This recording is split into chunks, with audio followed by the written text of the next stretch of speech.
तो ये तो अनिवार्य है, ताज़ा गोमूत्र तो आपको पीना ही पीना है। तो एक तो गोमूत्र पीने का तरीका है, गोमूत्र हमें स्टोर करके नहीं रखना, डेली ताज़ा लेके आना है और ताज़ा ही पीना है। सूर्य उदय से पहले लेके आना, पहले ही पीना।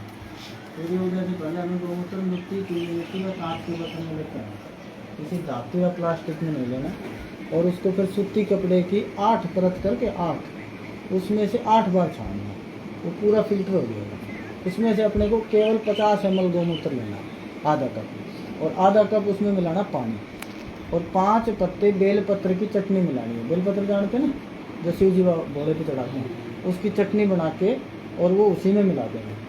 और उसको फिर सिंगल परत के कपड़े से छान के डेली सुबह सूर्य उदय से पहले पीना। जो बेलपत्र है वो कुंडी सोटे में, सिलबट्टे पे या पत्थर पे पीसना है, किसी भी धातु का प्रयोग नहीं करना, ना गोमूत्र में ना बेलपत्र। ये तो हो गया पीने का, ये डेली सुबह पीना है।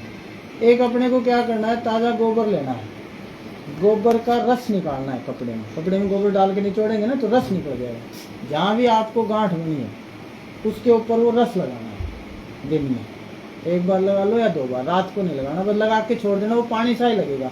आप जैसे वो लगेगा ना वैसे वैसे वो उसको जो भी होगा ना, गोमूत्र में ना सेलुलोज या सिलिकॉन है, गंधक है गोबर में, और गोबर रस इसके सारे कार्बन को अवशोषित कर लेगा। आपने देखा होगा, आपको पता नहीं है, नहीं हमारे उधर तो होता है, किसी भी महिला को बच्चा पैदा होता है, अपने है ना देहात में किसी भी महिला को बच्चा पैदा होता है, तो हम जहाँ उसकी चारपाई डालते हैं उसके नीचे लेप करती है महिलाएं।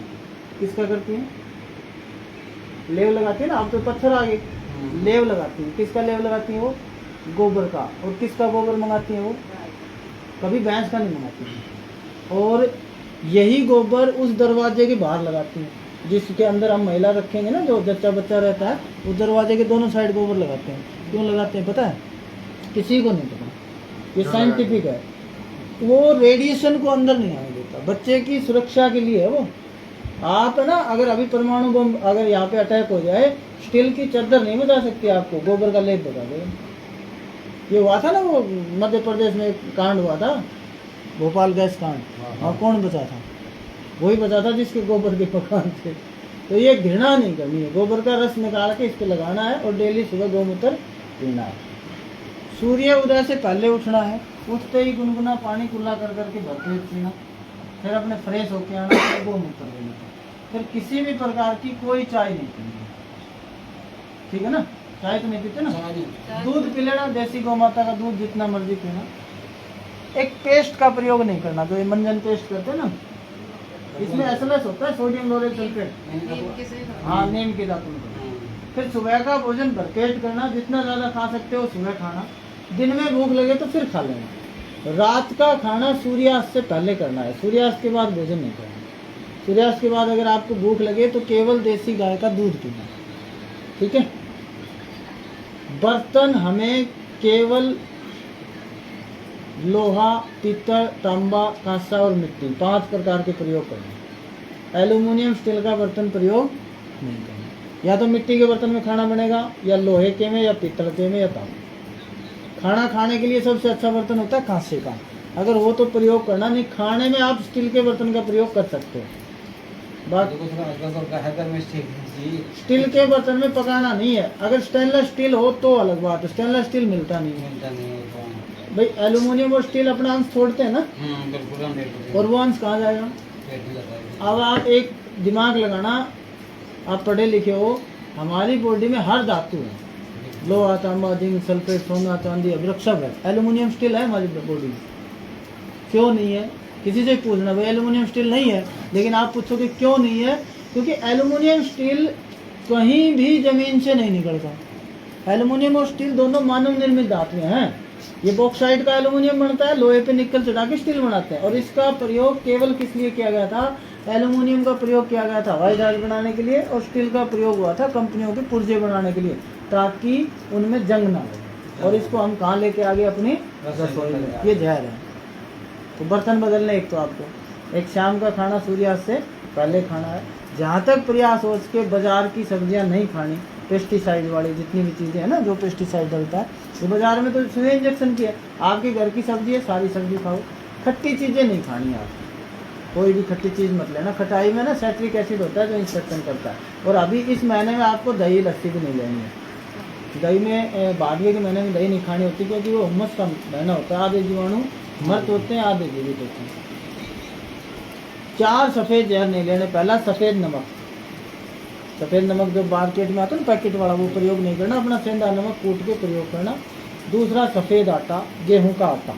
तो गेहूं नहीं खाना, तो मैदा और मैदा से बनी चीज़ें कोई नहीं खानी। गेहूं छोड़ के जो मर्जी खाओ, जो चना बाजरा मक्का रागी बेजड़ मड़वा ज्वार चावल अड़सी जो मर्जी खाओ। तीसरा सफ़ेद जहर है सफ़ेद दूध। 2 ही दूध हल्के पीले रंग के होते हैं, एक तो जो माँ हमें जन्म देती है उसका, और एक गौ माता का। बाकी जितने भी पैकेट का दूध तो लेना ही नहीं है, पैकेट में दूध मिल ही नहीं सकता, क्योंकि हमारे देश में पहले जो पशुओं की तादाद थी वो ज़्यादा थी, दुधारू पशु ज़्यादा थे, तब भी इतना दूध नहीं था जितना आज है। ये आ कहाँ से रहा है? मैं तो मानता नहीं पैकेट में दूध है, बाकी आपकी मर्जी है, केवल गौ माता का दूध पीना। और चौथा सफ़ेद जहर है चीनी। चीनी का प्रयोग नहीं करना। मीठा खाना है, देसी गुड़ खाओ, देसी खंड खाओ या धागे वाली मिश्री खाओ, चीनी नहीं लेनी है। चीनी में बहुत ज़्यादा केमिकल प्रोसेस होता है, तब जाके वो सफ़ेद हो जाएगा। सब्जी मैंने बता दी पेस्टिसाइड इंजेक्शन की नहीं लेनी है। कोशिश ये करना कि आप अपनी सब्जी में लाल मिर्च ना डालें, काली मिर्च डालें, लहसुन प्याज नहीं डालना है, जीरा धनिया जावित्री हिंग जो मर्जी डाल देना। टमाटर का प्रयोग नहीं करना है। खटाई के लिए अगर आपको डालना हो तो आंवला डालना, कोई भी खट्टा फल और खट्टी सब्जी नहीं खाना, ठीक है। फल जितने भी मार्केट में आते हैं सारे कच्चे आते हैं, और सब ये किससे पकाते हैं? कार्बाइड से, और कार्बाइड बीमारियां बढ़ाता है। तो हमारे पेशेंट को कार्बाइड का पका फल नहीं खाना। आपके घर में अगर फलों का पेड़ है सारे खाओ, नहीं है घर में फलों का पेड़ और बाजार से लेना है, तो बाजार में कुछ फल है जिन पे कार्बाइड नहीं लगता। अनार में कोई कार्बाइड नहीं लगता, जितना मर्जी खाना। अभी सेब का सीजन है, सेब में कार्बाइड नहीं लगता, सेब के छिलके पे जेल और वैक्स लगाते हैं, तो सेब जब भी खाना छिलका उतार के खाना। जामुन में कार्बाइड नहीं लगता, अमरूद में नहीं लगता, सिंघाड़े में नहीं लगता, और सबसे अच्छा फल है नारियल पानी। वो भगवान ने ही ऐसा बनाया है कि उसमें कोई कुछ मिला ही नहीं सकता। ज़्यादा से ज़्यादा नारियल पानी पियो, ज़्यादा से ज़्यादा नारियल खाओ या अनार का रस। ये सारी चीज़ें करना। दवाई देंगे 20 दिन की। हम अभी तक हमने दवाई दी है, लगभग लोगों को आराम लगा है। आपको भी आराम लगेगा तो आगे चलाएंगे। हम ये दावा नहीं करते कि भाई हम तो ले जाओ दवाई ठीक हो जाओगे।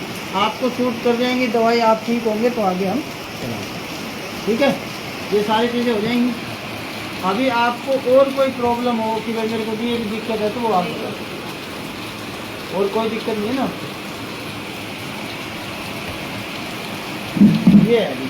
बाकी ये दिक्कत हो तो बताओ है।